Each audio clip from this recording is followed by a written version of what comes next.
પાબરમાં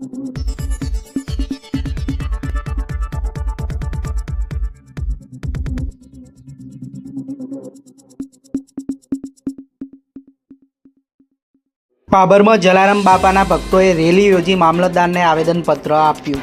છેલ્લા ઘણા સમયથી સ્વામિનારાયણ સંપ્રદાયના સ્વામીઓના નિવેદનથી હિન્દુ ધર્મના લોકોની લાગણીઓ દુભાઈ રહી છે, ત્યારે સ્વામિનારાયણ સંપ્રદાયના સ્વામી જ્ઞાન પ્રકાશ દ્વારા સત્સંગ કાર્યક્રમમાં સંત શિરોમણી પૂજ્ય જલારામ બાપા વિશે કરવામાં આવેલ ટિપ્પણીને લઈ સમગ્ર ગુજરાતમાં રઘુવંશી લોહાણા સમાજ સહિત સનાતન ધર્મના લોકોમાં ઉગ્ર રોષ સાથે વિરોધ જોવા મળી રહ્યો છે, ત્યારે પાભરમાં પણ રઘુવંશી લોહાણા સમાજ સહિત સનાતન ધર્મના લોકો અને અલગ અલગ સંસ્થાઓના આગેવાનો દ્વારા મામલતદાર કચેરી સુધી રેલી યોજીને મામલતદારને આવેદનપત્ર આપી વિરોધ પ્રદર્શન કરવામાં આવેલ, જેમાં સ્વામી સામે કાયદેસરની કાર્યવાહી કરવા માંગ કરવામાં આવેલ।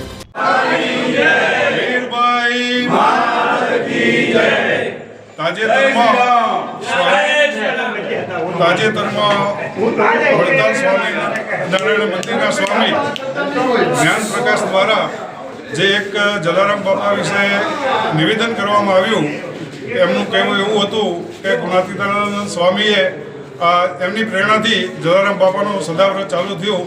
આ બાબત ખરેખર નિંદનીય છે। જલારામ બાપાનું સદાવ્રત 205 વર્ષથી એમના ગુરુના આદેશથી ચાલુ કરવામાં આવેલું હતું। આ બાબતે અમારી સર્વેની ખૂબ લાગણી દુભાઈ છે। અમારી સર્વેની માગણી છે કે સ્વામી માફી માગે, જલારામ મંદિરમાં વીરપુર ધામ જઈ અને એમણે એમની પોતાની ભૂલ સ્વીકાર કરે અને એમણે જે પુસ્તકમાંથી આજે વાંચીને એમના કહેવા મુજબ મેં પુસ્તકમાંથી વાંચીને આ નિવેદન આપ્યું છે, તો આ પુસ્તકનો ઉપર પણ સરકાર પ્રતિબંધ મેળે એવી અમારી સૌની લાગણી અને માગણી છે।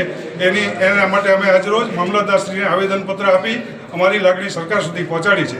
બોલો જલારામ બાપાની જય।